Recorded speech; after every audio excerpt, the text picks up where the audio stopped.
był taki ogólnonarodowy kongres feministek, no i takie wykłady tam były, no i tak pouczyli te kobiety z tych rozmaitych narodów, że mają się postawić chłopom, no i mają im nie prać, mają im nie ważyć obiadu. No i to tam się skończyło.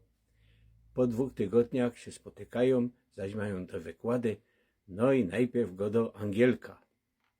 Wiecie, przyszło, że do domu i że mu powiedziała: od dzisiaj ci ani nie będę prać praniu, ani ważyć obiadu.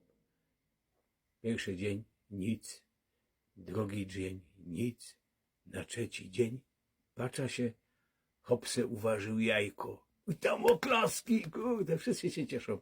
Teraz wstała francuska, to samo powiedziała i go na pierwszy dzień nic, na drugi dzień nic, na trzeci dzień widza, że se wyprał batki, takie bokserki. Wszyscy oklaski się cieszą.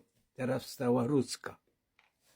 No też mu powiedziała, że tam nie będzie prać ani ważyć.